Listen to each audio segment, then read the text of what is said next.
Garrett Cole, Luis Castillo, the Mariners got him to put them over the edge. He was the most coveted arm at the trade deadline. The Yankees, DeRosa, have to watch him on their mound for the second time in a month's time. What are you going to be watching for this afternoon? Well, Eric Nay's researcher to the Stars dove in on the fact, and we're going to take a look at the different variations in his fastball. But I want to talk about the fact that he went in there with Cincinnati July 14th of this year, went 7 innings, gave up a run, 8 punch-outs, and kind of set the tone.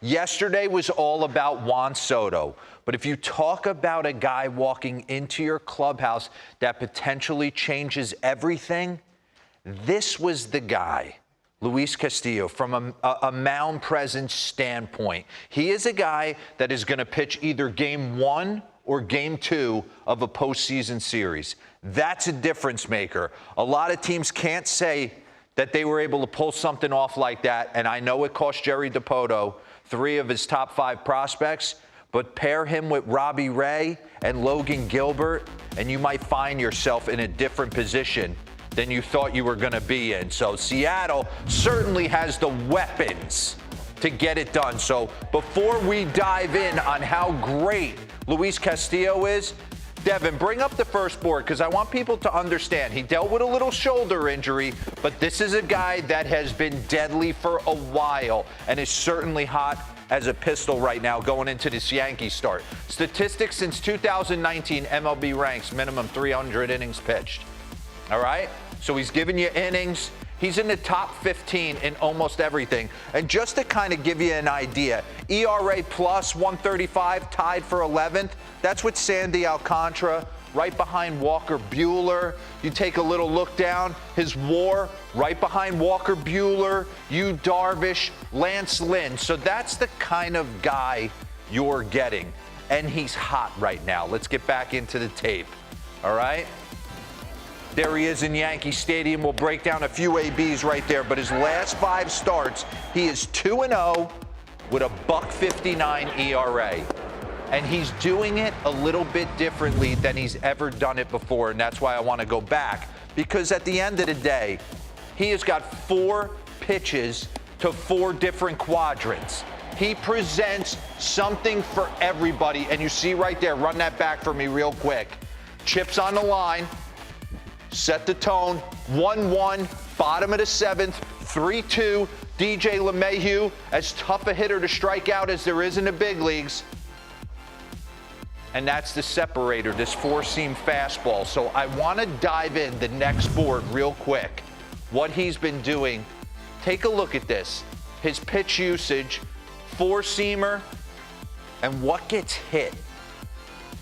He's using the 4-seamer 32% of the time. Nobody hits it, nobody slugs it. And you take a look at it. His off-speed stuff, the slider and the change, more the same. Nobody hits it, nobody sees it. Okay, what's the one thing that kind of stands out? His 2-seam fastball. And from his arm angle, that kind of feels like that would be his sinus rhythm pitch, something he would go to often. And what happens? It's been getting hit a little bit. 21.3% of the time, a .307 opponent batting average, and the opponent slug. So what's been the difference maker in his last 5 starts? He's kind of deviated away from this a little bit and gotten more into the 4-seamer. He's pitching a little bit backwards. Take a look at this. 4-seam, he has upped his usage. He's doubled it and kind of shelved the sinker a little bit more, realizing that his 4-seamer is playing through the zone at 97 to 99 miles an hour.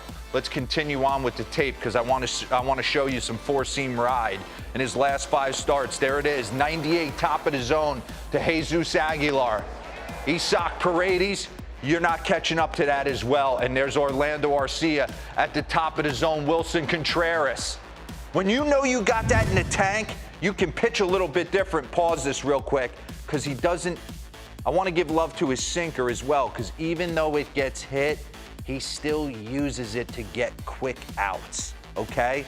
And that's impressive for me. So I want to dive in, if I could, bring up the next board because this makes a ton of sense what you're looking at. His fastball metric comparison, okay?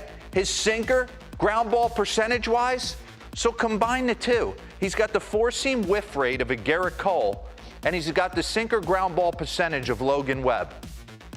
So what do? Sitting next to Greg Maddux all those years, I used to pick his brain on how he would attack certain hitters. The greats, certainly, he's going to use his four-seam elevated heater, nasty changeup slider to get by them. But for guys down in the order, why waste my time or pitches attacking them so tough to strike them out? Let me throw that little two-seamer in there, get a grounder to short, and they could call their parents at home and say, hey, I put the ball in play against Greg Maddux or Luis Castillo. So let's do that right now. And I was always blown away with that, how they could take such a simplistic thing and incorporate it into their game to steal quick outs. So yeah, guys do hit 307 off his sinker, but there are guys littered throughout the lineup that you can occasionally steal a quick two-pitch 0-1 to Aaron Judge and steal a quick out right there. 1-0 spot, get me a little rollover to Brandon Drury. And he's been doing it repeatedly all year. So at the end of the day, what did Seattle get? They got a number 1 or 2 starter for their rotation, however they feel to deploy him with Robbie Ray, who has 4 weapons, top of the food chain, that he can throw at any time to any hitter. Take a look at this. Four-seam percentage, sinker, slider, change. I mean, that is a lot to cover when this guy's got 98 to 100 in the tank, and he's finding a way to realize if I need to punch out, I can elevate the four-seam. If I need to quick out, I could throw the little sinker in the zone and get you to roll over. So great get by Jerry Dipoto. I'm excited to see him go against the Yanks, Laura. And you see his old red highlights from his Cincinnati days with a little sprinkle of teal for his new team. These are things I've swag. He's got swag for days. Thanks so much, D-Row.